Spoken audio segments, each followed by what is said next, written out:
outer space? Could there be another human face? Is there life? Are thoughts evolving?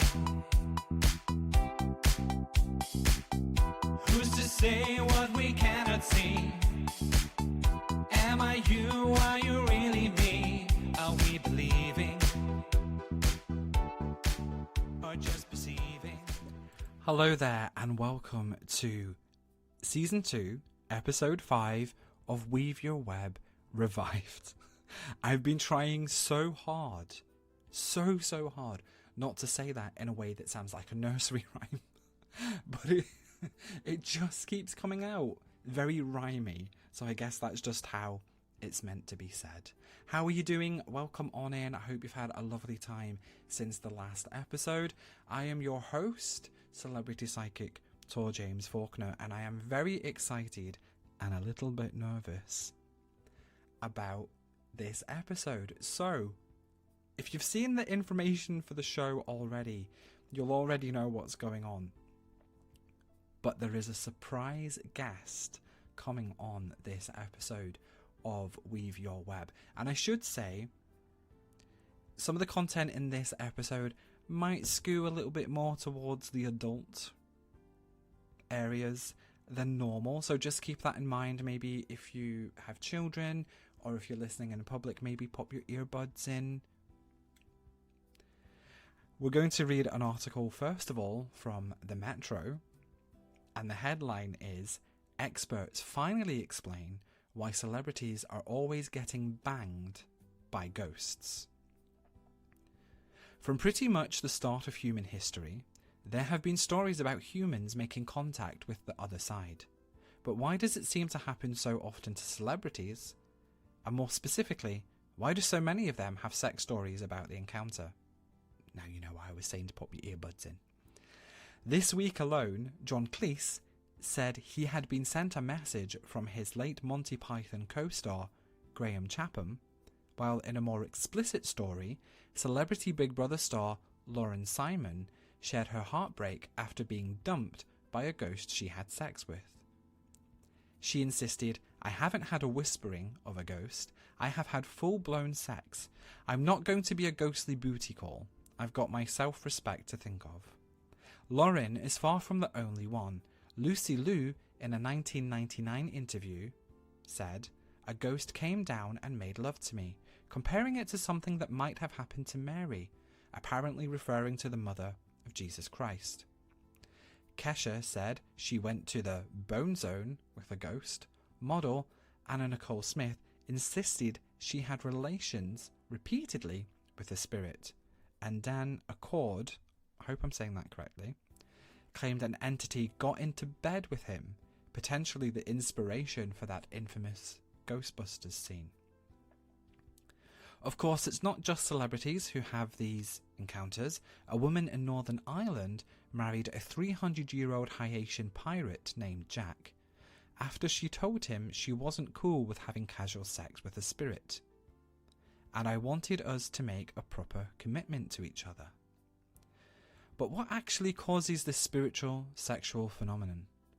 Is it psychological, or could it actually be real? And why do ghosts seem to have such a thing for celebrities? Metro.co.uk spoke to two experts, professional celebrity psychic Inbaal and Professor of Psychology Chris French, to find out what's going on underneath the sheets. Chris headed the Anomalist Psychology Unit of Goldsmiths University in London, which focuses on finding non-paranormal explanations for paranormal experiences, and he is fairly certain this phenomenon is down to a very common cause: sleep paralysis. Sleep paralysis is a common sleep disorder which affects approximately 1 in 12, that's a lot, at least once in their lives. And in Chris's words, in its most basic form, it is a bit disconcerting, but not terrifying. A temporary period of paralysis in that state between sleep and wakefulness. But in a smaller percentage of cases, it can be quite terrifying. Psychic Inbaal, who has worked as a professional psychic and tarot reader for 24 years, believes there is a far more frightening explanation for these sexual ghost stories. They actually happened. Some ghosts are imprints appearing as footsteps or something in the corner of your eye, but others are sentient and remain who remained after they passed. Ghosts that remain as an actual entity are interacting with the living in all sorts of ways, she says. What she means, to put it bluntly, is that some ghosts are able to have sex with the living. Putting the sleep paralysis theory to her, Inbaal notes that sleep paralysis stories are more well known for the overwhelming sense of dread, and points out these celebrities appear to be having quite a positive experience. However, while sleep paralysis can often be unpleasant, it can go either way. Chris, who has just published The Science of Weird Shit, which includes chapters on sleep paralysis, explained. You might feel a very strong sense of presence, even if you can't see or hear anything else. You are sure there is something or someone in the room with you, and they have evil intentions. But he adds, there is an under-researched topic of positive sleep paralysis experiences. Let me try that again. But he adds, there is an under-researched topic of positive sleep paralysis experiences, and a lot of them would involve sexual feelings that the person rather enjoyed while they were happening. And there's a picture of a very handsome but very frightened looking chap there underneath that part of the article. Chris notes that stories of paranormal sexual experience... I've done it again. Chris notes that stories of paranormal sexual experiences date back hundreds of years and are likely the reasons legends of succubus and incubus were formed, aka sex-crazed demons, and in more modern times stories of alien abduction. The psychic and psychologist agree on one thing. Why we hear so much about celebrities having sex with ghosts is down to how we consume content from celebrities in general. We're more interested in an A-lister's ghostly experience than a neighbour from down the road, and we hear more celebrity stories than civilian stories, full stop. That makes sense. Inbaal adds, celebrities in general have the wealth and opportunities to enjoy lots more experiences, from travel to different countries, sleeping in more hotels, and therefore meeting a greater number of ghosts. Stars can be more open-minded and less likely to dismiss it, she goes on. And they have access to experts that can interpret for them, whereas the average Joe who has an experience like that has to wake up at 7 a.m. and go to the office and just feels weird for 3 weeks about it. They may also, like Ghostbusters star Dan, whose grandfather attended seances and tried to prove the existence of spirits, have come from families open to the idea of the supernatural and were raised with this open-minded attitude to it. And Chris fully has a similar opinion. Celebs are very susceptible to engaging in kind of paranormal practices, he says. Many of them have their favourite psychics and astrologers and so forth, and without wishing to disparage these lovely people, the things that correlate with paranormal belief include people who are very creative, with very good imaginations, and who may be fantasy prone. But if your imagination is good enough, where you can kind of summon up in your imagination a ghostly lover that feels to you very real, I guess you can call that the perfect lover. Because it's a product of your mind, it's what you want. So, the next time you find yourself making love to a ghost, don't be afraid. You might just be sleep paralyzed. Ooh, sleep paralysis is a real scary topic, isn't it? That if you've ever experienced that, you'll know the that feeling of absolute dread while it's going on. So I don't think I would go, oh, well, I'm just, experience sleep paralysis. I don't think I'd find that to be a positive. It has been 6.5 years since this beautiful, wonderful, talented psychic, tarot reader, TV star was on the show. And I'm very, very excited to say that after the break, celebrity psychic Inbaal is here to discuss that article that we just went over and much more besides. See you after the break. It's a great big universe. We can't be who came here first. Step aside of your mind. It's so very deep down there. We walk around without a care. Step aside of your time. Is it all an illusion? Dressed up in confusion. Step aside. Step outside. Welcome back to Weave Your Web. I am still your host, Tor James Faulkner, and welcome back to the show, celebrity psychic and friend of the show, Inbaal. How are you doing, Inbaal? I'm great. I'm so excited to be on. Thank you, Tor. I'm so excited to have you back on the show. You're actually the first guest of the new version of the show. You were the last guest the last time. Bookending it. Yeah, now you're the first guest back. So how have you been? What have you been up to? I've been fabulous, thank you. Every time I think to myself, what have I been up to? I kind of question myself and I think, well, same reading, same everything, and that is just not true. It's not true at all, is it? Now, the last time that you were on, it was you had taken just a little bit. I don't want to say you weren't in the media at all, but you'd taken like a little step back from the limelight to focus on family. You were still very, very busy with psychic readings and all of that and little bits of press. But you weren't on social media or anything at the time, and it's been over half a decade since that point. And now you're doing very, very well on Instagram. You're on all the different socials. You've done another live TV show since. You were one of the lunchmates on Packed Lunch on Channel 4. You've been doing... Every time I open a paper, I see you there. I find it a little overwhelming, if I'm honest, because as you say, I wasn't in social media, and now I've been on social media for just about half a decade, which doesn't sound like very long, but things have changed just in the time that I've been on.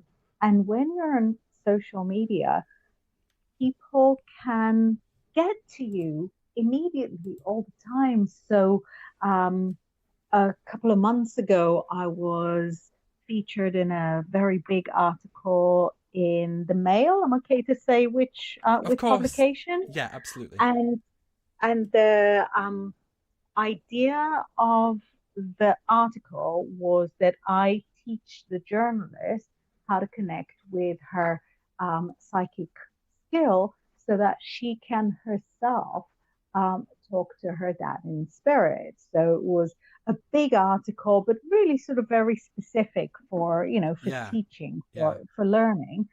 And I was expecting for it to come on a certain day, and it got uploaded a few hours earlier so that within presumably minutes of it going online, people from Australia started booking, and it was because obviously it was the middle of the night here in the UK. It was daytime in Australia, so people started booking from Australia, and then I started getting messages on social media, And so social media is very immediate and it's also constant Yes. because somebody's always awake. Yeah.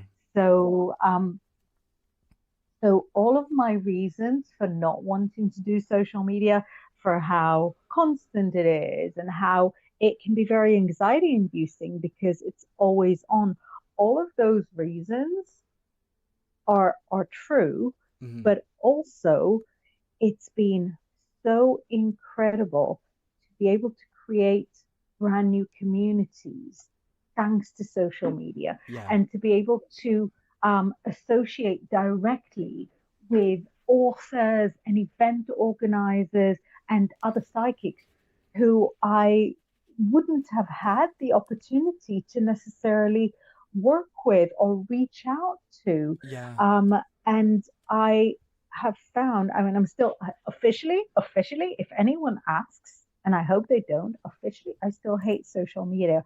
But by gosh, do I love it. It is such an incredible tool for getting people together.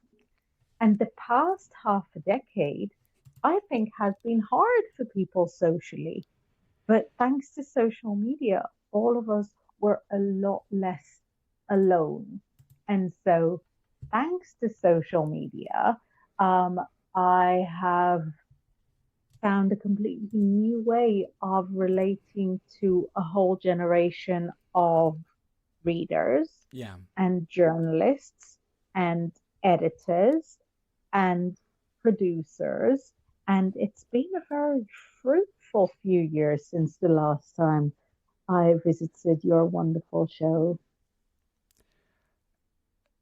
How have you found it? You said there that you were able to connect with other with other psychics on social media that you might Mm, not have been able to connect with before.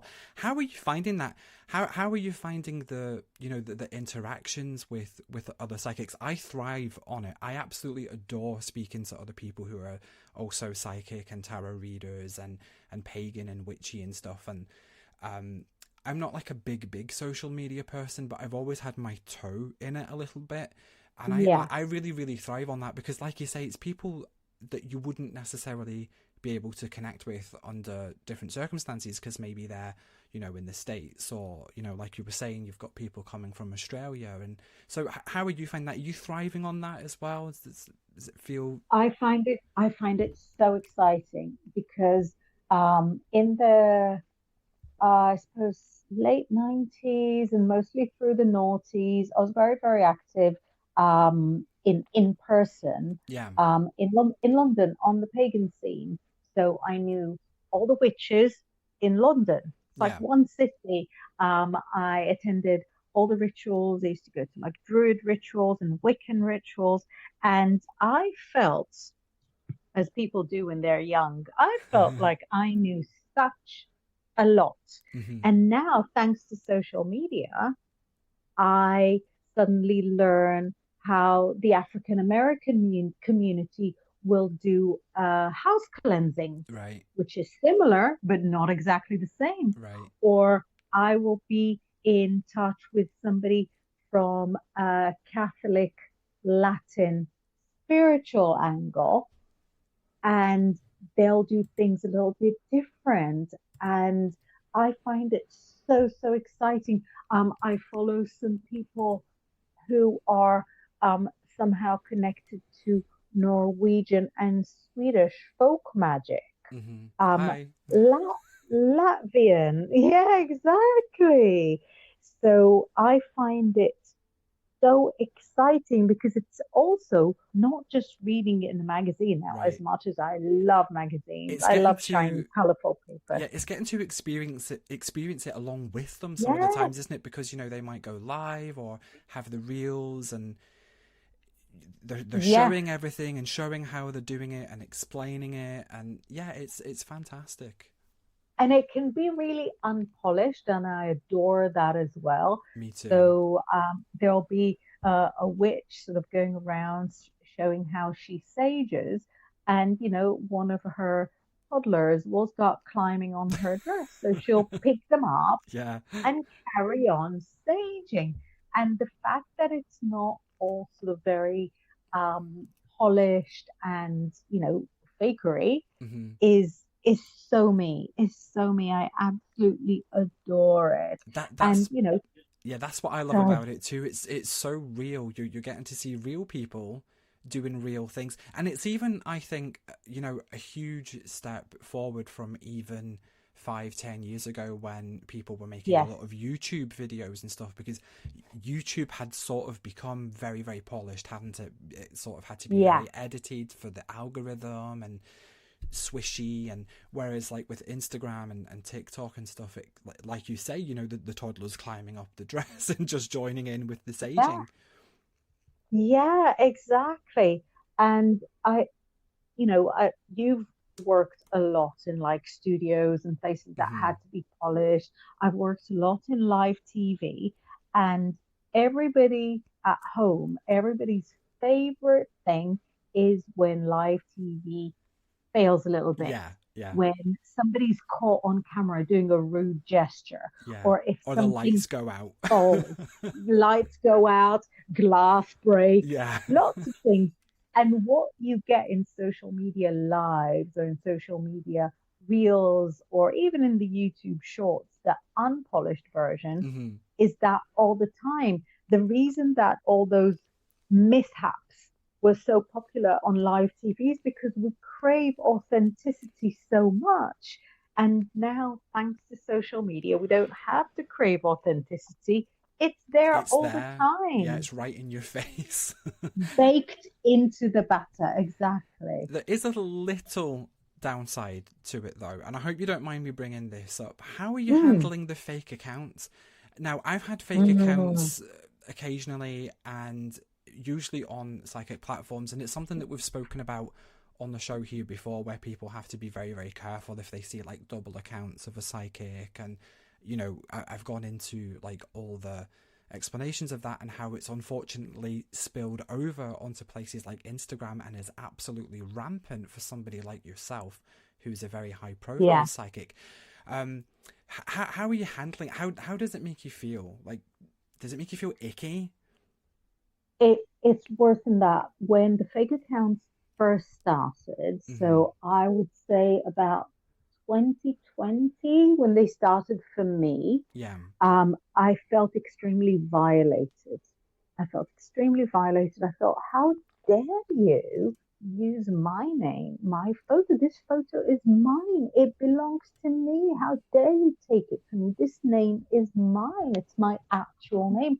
I work by my actual name, first name. I work by my actual name that my Yeah. mother gave me. How dare you take that from me? And then when I was in contact with a couple of people that got scammed, it was even worse. I felt Yeah. very responsible. I felt very responsible for the crime because I felt like I hadn't done enough to prevent it. Of course, the social media platforms themselves have done even less than me to Yeah. prevent it. Um, but in the beginning, I took it really personally, and I found the whole experience so upsetting that I was thinking whether I wanted to be on social media at all. And I personally know of people that came off social media just because they couldn't tolerate It's a lot to the swallow. feeling. Yeah. Yeah. Yes. Yeah. It's emotionally, it's a very upsetting thing to go through. Mentally, if you're a little bit prone to dissonance or dissociation, it can be such a confusing experience. And if you struggle with guilt or blame Yeah. yourself, then dealing with a platform where so many people can or could lose money for a scam is it's a lot. It's a lot. So in the beginning, it was really horrific for me, and then I became, I would say, a little bit desensitized because it switched from being about two copycats per month Yeah. into maybe was it 2021, 2022 for about 2 years. I dealt with about 10 copycats per week. Yeah. Yeah. And I found how to fill in the forms correctly and how to interact with Instagram so that it was removed. Um, so I would have to dedicate about an hour of my day just to chasing them around. Sometimes they would block me, so I would have to um, put up a post asking people to send me the links Yeah. to the copycats um, who had blocked me. So for a couple of years, it was taking 30 hours out of my working month. And people were still falling for it, but thankfully, thanks to the hard work of the scammer alert page and a couple of articles here and there, people became a little bit more aware of the formulaic Yeah. um, messages that would come from the scammers. And now I still have copycats, but I only get one or two new ones per month. I came across a client who was scammed just last week, Oh and I no. felt terrible. And she's a relation, a sort of family relation of one of my regular clients. So I felt Ah, very ashamed. I felt very that's embarrassed. that's Again, I know awful. it's not my fault, but yeah, it's really, really awful. Instagram is quite bad. TikTok is very bad for it. TikTok Yeah. is almost impossible to remove the scammers. And Facebook is quite bad in my experience via friends, quite bad for people taking over your entire accounts. Yeah. Yeah. I've seen a few people recently, not necessarily just psychics, but they can't get in their account, and then the account's being Mm, changed to horrible things, harmful images in some yeah, cases, and it's absolutely horrendous. Thank you so, so much for sharing that, because what I really do like to do on the show is educate, about how to yeah. avoid being scammed, how to avoid fake and copycat accounts. And so hearing your account will be very, very beneficial to the listeners. So thank you very much. Thank you. Very, very quickly, Yeah. what was it like doing regular live TV again? Because you had a bit of a break from doing that, and then you did Lunchmates. You did Steph's Pack Lunch very, very regularly for the past few years, didn't you? Steph's Packed Lunch was so phenomenal. It was live TV and it was kind of a long show, Hmm. but it was a big team. So everyone had everyone's back. And after taking, like you said, I didn't really take a break from work, but I did step back from high profile work Yeah. while I was sort of mostly doing the family thing. And then to step back, not just into the limelight, but in a daily live studio full of extroverts Hmm. was so healing for me. It was great to find myself again because the mummy life is beautiful, Yeah. but you're definitely at best the second most important person in the room because you're raising a child, and the child is the most important person in the room. Um, but when you've got the studio lights on you and you've got full makeup, it's really, really okay to let the ego run this. And I enjoyed it. It was very, very healing for a couple of hours. And then, get back in the car and do a school pickup, which Yeah. was sobering. And I love a dichotomy. I love a dichotomy. So it was very exciting to sort of jump from one to the other. It also helped that everyone in the team from the star of the show to the last runner, everybody was really, really friendly, really, really supportive of each other. Everybody was always kind of rooting for each other, boosting each other up. So it That's so was a good. beautiful experience. I would absolutely love to do lots more TV, and if live, even better. That sounds like a rare live TV experience as well, where everybody's really kind of rooting and boosting each other. I know you'd expect people to be a lot more stressed than what they were. Yeah, and sort of elbowing each other out the way for camera time, but it wasn't like that, was it? Yeah, It was. not even a little bit. No, everybody celebrates each other, and it was such a beautiful, diverse team as well. There were people from all ages, all parts of the country and the world. People who uh, almost everybody there had other jobs. So there were people that were teachers, people that had worked for the NHS, and an alarming number of stage magicians. And I wasn't even the only sort of psychically inclined person Yeah, there. that's really, really cool. I'm glad you had a good time. I'm glad you had a good time on it. I'm Thank glad it you. made you. I'm glad it made you feel like a sunflower again. I don't know. It did. It really did. Now, you are Thank back in the you. limelight regularly again. You're taking part in lots of different articles. And one of the articles that you took part in, I read in the first part of the show, and it's the headline: Experts finally explain why celebrities are. Let's try again.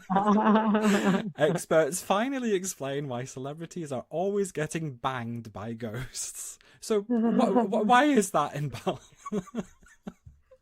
Why are they Right. always getting banged by ghosts? There, because everything else can happen as well.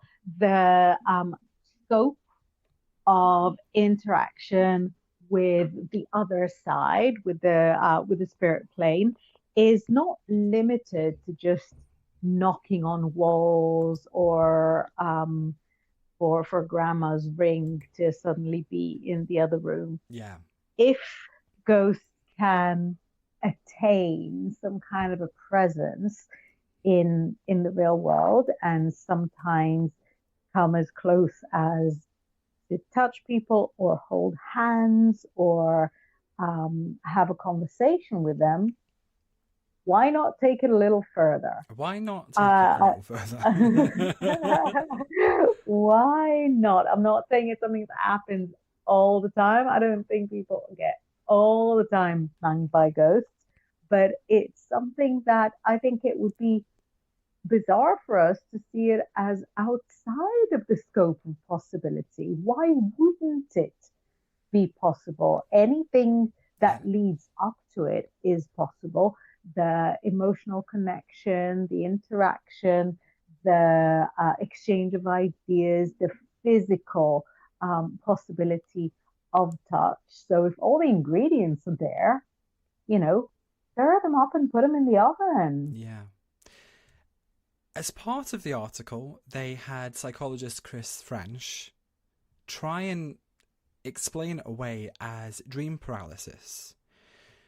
Do you think that dream paralysis is a real thing, first of all? Um, or do you think that that's something that they've kind of come up with just to kind of explain away people's paranormal experiences? That's an interesting one because obviously I can't say that dream paralysis never happens Mm-hmm. because maybe it does. I've experienced what I would describe as dream paralysis that was definitely 100% a psychic slash spiritual experience. Mm-hmm. But it's possible that some people have it as a completely, as a completely non-spiritual um, occurrence in their lives. But I think a lot of situations that people would describe as sleep paralysis are synonymous or are equivalent with an encounter from the other side. And I find in my experience or in the experience of clients that I talk to that what they describe as a sleep paralysis would include elements that you find in many spirit interactions. What are other common ways in your experience with people coming to you that spirits do interact that are maybe not sexual, that people can look out for? I think one of the most common thing is just to sort of come in a dream. Um, so if you dream of a family member or a friend who you lost, try to notice what they're saying. Are they holding anything? Are they wearing anything that was meaningful? Are they showing you an object that's meaningful? So, a bit of a dream audit is always really, really useful in figuring out, your relationship with the other side. And then I think whenever something happens that's a little weird, Hmm. it's supernatural. I agree. So, right? Yeah. So let's say I drive a lot because I've got four children. I have to get them places and, sometimes to get away from them. So, so I'm in the car often in the best possible way because, being alone is also a healing experience. Yeah. Um, so if I drive in the car and the radio changes station or something like that, then I think, wow, that's probably a message. Or if I know the most common thing, you'll put the water on for a bath and then you come back and the water is not on anymore and you're alone in the house. Anything that is a little bit weird, I would stop, inspect, and figure out what the message might be there because I don't think spirit connections are generally random. I think if spirit had made all this way to the earth plane to interact with you, maybe it's got something wise to say. I mean, maybe it doesn't, but it's definitely worth considering Yeah. what the message would be.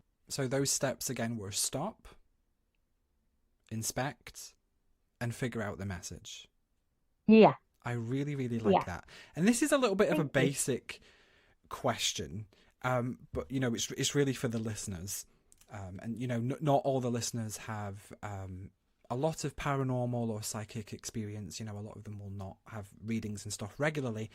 Is this the sort of thing that somebody can come to you within a reading or within a session and say, oh, there's these kind of interactions. Does this mean something? Who could this be? Is that the sort of thing that somebody could come to you with? It's something that I certainly deal with. It's something that I enjoy dealing with. Figuring stuff out is a lot of fun. I also do house clearings at times. So if you've got like bad energy in the house, then I can come and sort of do a little ceremony to say goodbye to whatever is lurking. So dealing with spirits is part of my job, but really sort of my favorite specialties are more dealing with the here and now, with the living people that you're interacting with. Yeah. So my favorite things are love stories, drama in relationships, um, studies, family feuds. Man, I'm crazy about family feuds and what Auntie Martha said to Auntie Marjorie and how they've fallen out years ago. I live for a bit of, low key family drama. And then, the kind of big practical decisions. Which country should I move to?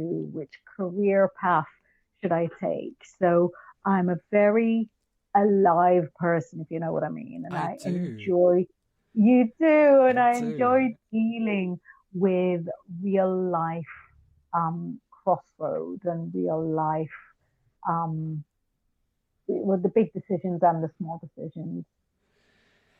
Speaking of psychic questions, are you ready to get interactive with some of our listener questions? Is that all right? Yes, did we get some We questions? had loads of questions. I've had to whittle it down to 5. Yeah, I'm shuffling. And what I might do, if it feels appropriate, it might not feel appropriate, but what I might do is butt in at the end with an angel card just to kind of round it off, but it might not feel appropriate for every question. Oh, that would be so cute if we did it together. Our first question is from the lovely Beth. Hi, Beth. And Hi, Beth Beth. asks, will Ben and I have a real relationship, or is it destined to be an online connection only? No, I do see you traveling to see each other. Now, the online connection has already got very, very steamy. So I would urge you to turn down the heat a little bit because when you see each other in person, you'll have to start from, from scratch. You'll have to get used to each other. You'll have to become comfortable in each other's energy. So you won't be able to sort of take what you built and convert it. What you're going to do is take the relationship that you built and use that as a guide to show you that you can be in a real life, face to face, all singing, all dancing relationship. But I do see you traveling. I actually see him traveling to come and see you, and I see you sort of sitting outside. I see grass around. I see glasses of white wine, chilled. I see a little breeze. So it looks really, really adorable. Yes. I did take an angel card for that one, and Yeah. I am grinning from ear to ear because it feels like, one of those situations where we're getting the exact same thing. And the angel card that comes Mm. up is the completion card, and these cards, all but this card, have singular angels on. This one has two. This one has Oh, two. So this is telling me that the relationship will go into the online connection will have a completion, and then it will be in person. It will be the two of you in person holding hands love and all it. the in person stuff. Ooh, Beth, I'm so excited for you. Our second question is from Christine. Mhm. And Christine asks, I am worried about Kimmy and her husband, Dalton. Is their marriage in trouble? Let's have a look. In trouble or not in trouble? Hmm. So their relationship is in trouble, but it's not Kimmy's fault. Does Dalton have to travel a lot for work? Does he have to be away from the family a lot? Because I feel like the issue there is not a infidelity or an end of the love. I feel like the issue is just distance. And it could be emotional distance or it could be physical distance. But I always say, when it's like an either or in a reading, it's usually both.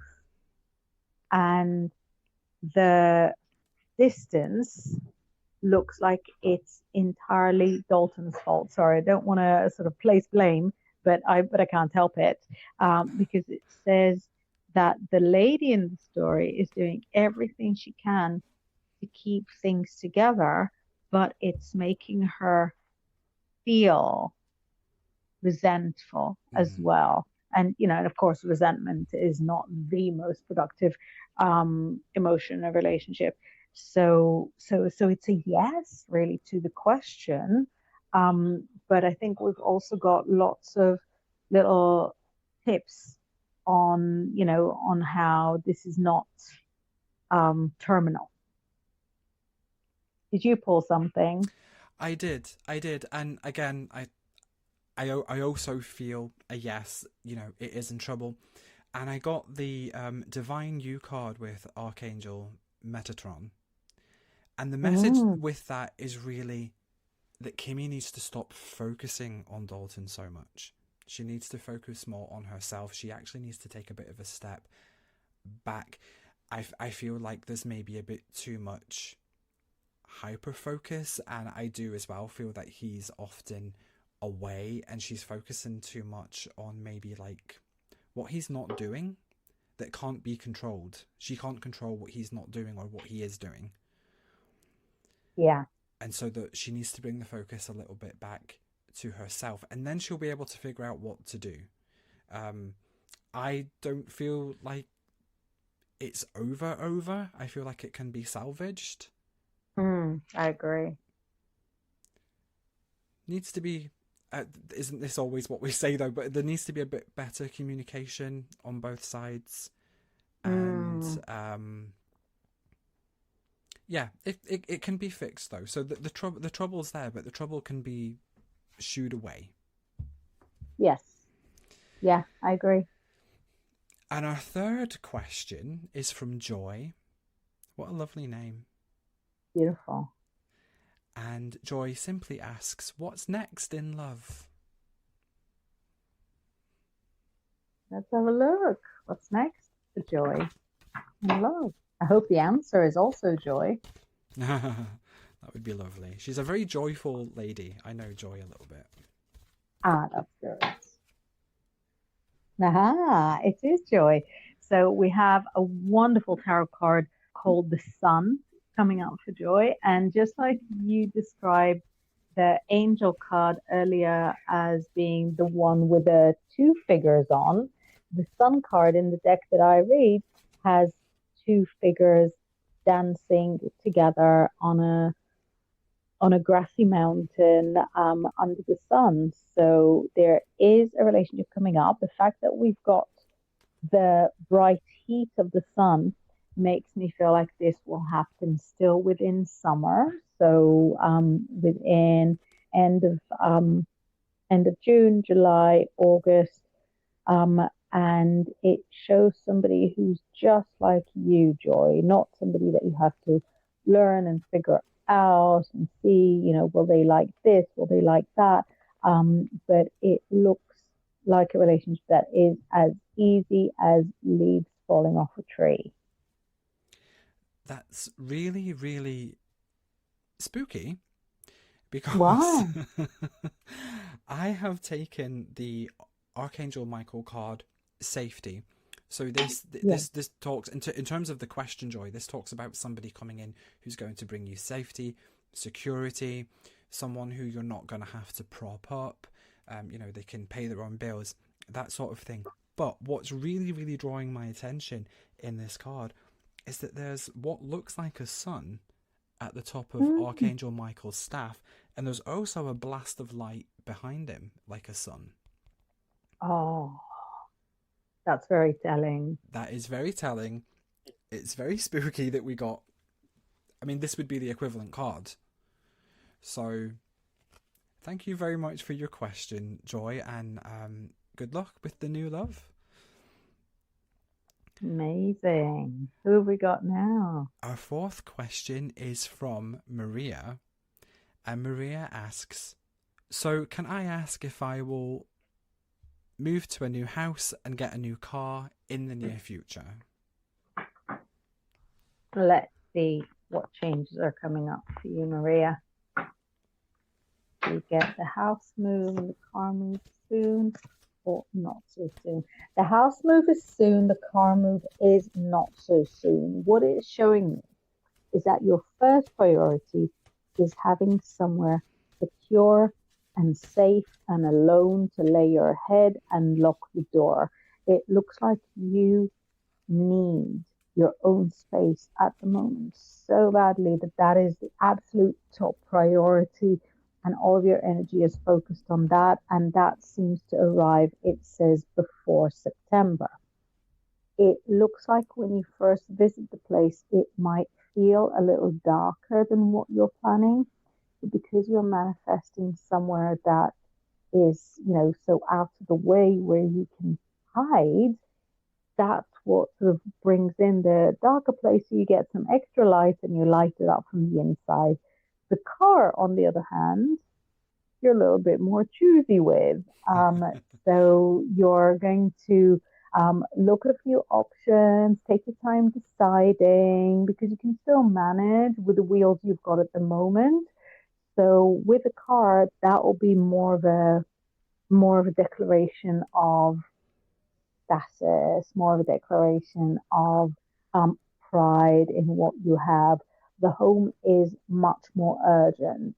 So the car might come more like October, maybe even November. That's what I've got. And I pulled the abundance card. So what you're asking for, Oh, Maria, is absolutely coming. It's on the way. Archangel Uriel is the archangel in this card. You can actually ask Archangel Uriel to help you bring these things forward. I know sometimes it seems a little bit silly to do that, but just say it out loud, when you're in the bathroom brushing your teeth or something. Just say, "Oh, Uriel, can you help bring the house and the car?" But it's coming. You've got the abundance card. Thanks very you much for know, your it's question, Maria. Oh, what were you saying, I'm Inbal? so Sorry? sorry, Tara. I was going to say, what's really interesting? The literal meaning of Uriel is God's light, and the Hmm. fact that she had those messages within the house that it's a little bit more hidden, she needs some more lights in. I feel like Maria, you've got like a double message of light, which is always a positive. That's amazing. I didn't click that. Well done for noticing, Inbal.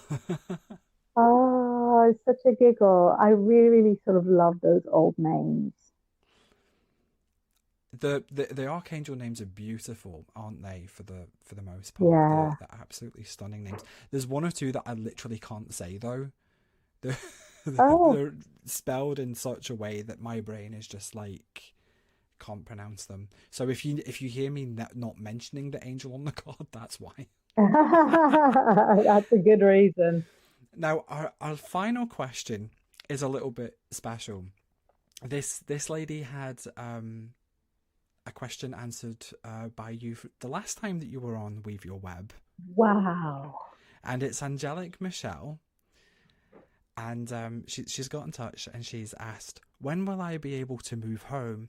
Is there a block holding this up?" Now, for context, she's been trying to move for a few years, and there keeps being stuff that's getting in the way. So she's wondering, is there a blockage? Is there something that she's not doing, something that she is doing that's making it not happen? Right.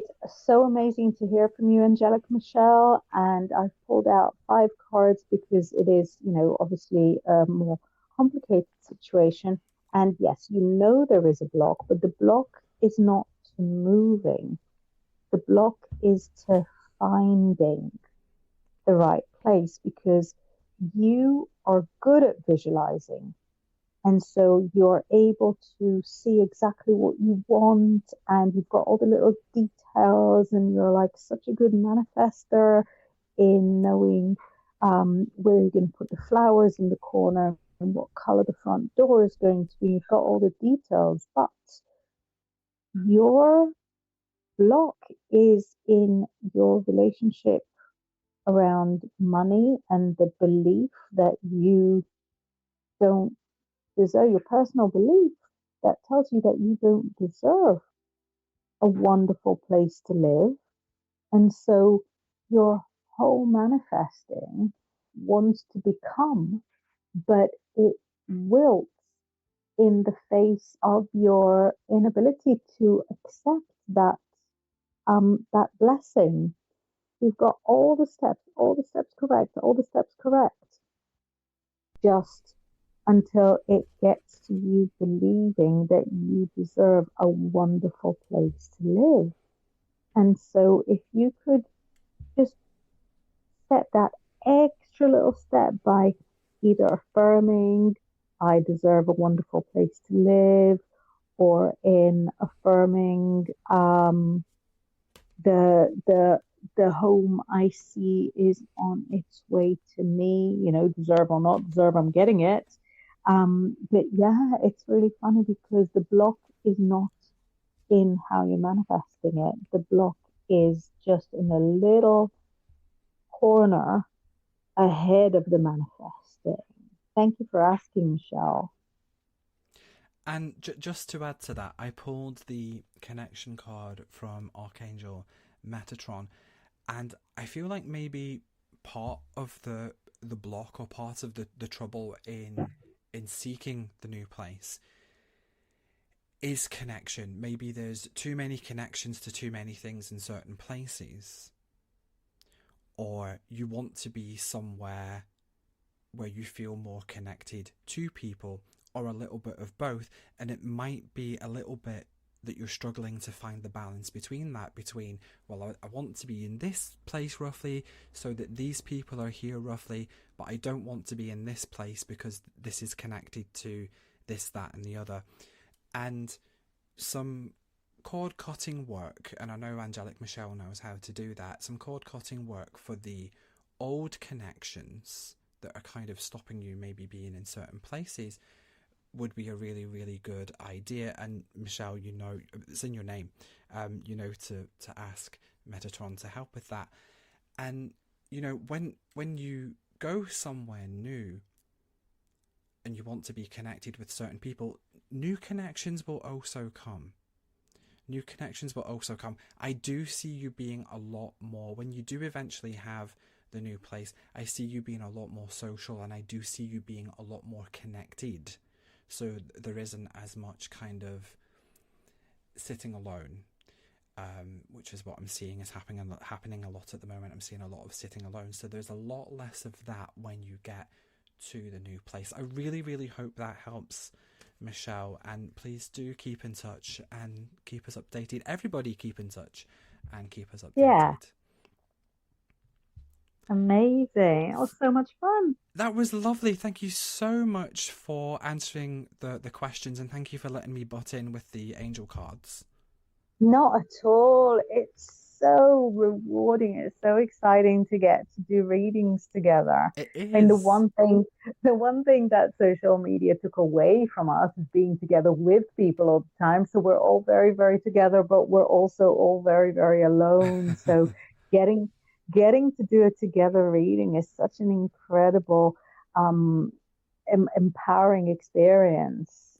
It felt really, really good. It felt what's the word? my brain's all fuzzy from you know, doing the readings, but it felt like, you know, we were very, very connected. It felt, you know, that like we were together in the same room. And yeah. Have you got a very quick manifestation tip for everyone? Yes. Yeah. I know it's really, really basic. But just, you know, when you're manifesting stuff, see it in your mind's eye, just like, you know, we were saying with Michelle before, who appears to be sort of so on top of manifesting and everything. The more you can see of it, the more real it becomes to your brain. And when your brain knows what you're going for, it'll recognize it, it'll feel drawn to it, it'll draw it to you. So if you're manifesting a home, see what color the door is going to be, see what plants there are outside, go inside, see if there's, you know, a chair in the corner, have a look at the ceiling, is it textured, look at the light fittings, all the different things, do a whole stroll around it. If you're manifesting a career, then visualize the break room, visualize the pay slip, visualize your screen with a company name in the corner if you're trying to manifest a specific employer. I love visual stuff because I'm a visual person. But I've always felt that my day-to-day practice is very strongly influenced by affirmations. And affirmations are kind of like manifesting 101, but they're so effective. Yeah, they are. That it, you know, and I kind of tell myself, you know, affirmations still good, they're still valid, they're still good. Affirmations got me everything I got. And so in manifesting, it's when you take things, in my view, more towards the visual and see everything. But the real kind of morphing of your brain into making you believe that you can earn that amount per week. And, and it doesn't mean that you're materialistic and that you can have happy, fulfilling, um, rewarding relationships with people. I feel that that starts with affirmations, which are my personal favorite thing to do. But I feel like affirmations are a whole different other conversation that I'm really, really passionate about. Sorry, that was really a teeny tiny answer, wasn't it? And then I sort of launched into a whole different angle. No, it's good. It's very, very good information. It's very, very good information. I agree. I think affirmations are a lot more effective than people give them credit for a lot of the time. I think I sometimes agree. people kind of screw their nose up and they're like, oh, I'm not saying I'm so pretty in the mirror. Well, okay, but they're effective. Yeah, they work. They do work. What's next for you, Inbal? Do you have anything that you can share that's coming up? Um, any news? Yes. So I have just literally yesterday finished uploading all the lessons of my big tarot course. My big tarot course is actually two courses. I've got a course for the Rider Waite Smith deck and all the decks that have derived from it, and I have a course for the soft deck, which I know Wow. there's not a lot of them around. Yeah, none, Um, I don't think. if you're coming through this show, let me know you've come through this show because there is a special reduction for anyone that's come through this show. Um, and also my my witchcraft oils, my apothecary oils are just being launched. I'm saying it's being launched. It's being launched because it's out there.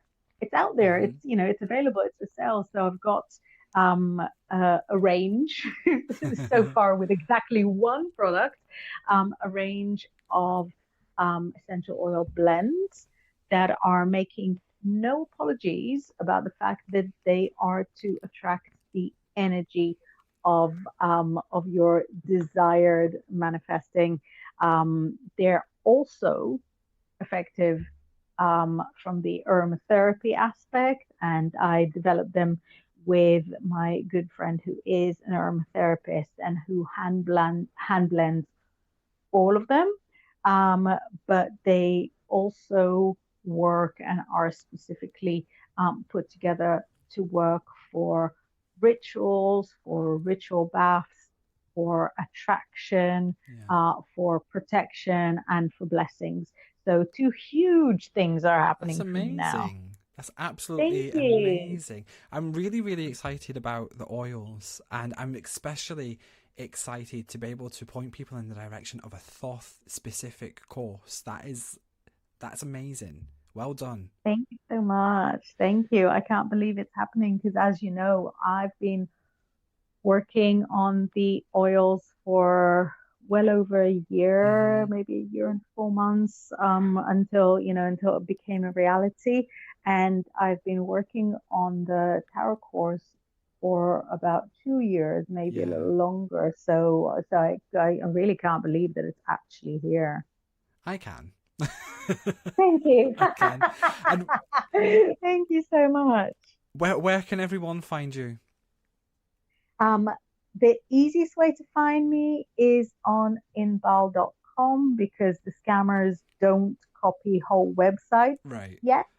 Um, but you could also follow me via Instagram that I keep updated and I check pretty much all the time. So if you've got an Instagram, I am Inbal Psychic, Inbaal Psychic, Psychic. No numbers, no dots, no lines, just Inbal Psychic.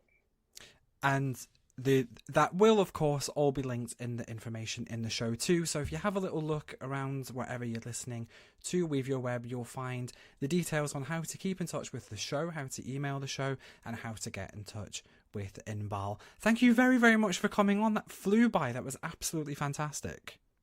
Thank you so much. That was so much fun. I'm always available for more. See you next time, everyone. There's a notion that I can't ignore. There is more beyond the garden door. Is this life? Or timelines merging? Timelines merging. On a distant moon beyond the Kepler, there's a soulmate who just hasn't met ya. Is this life?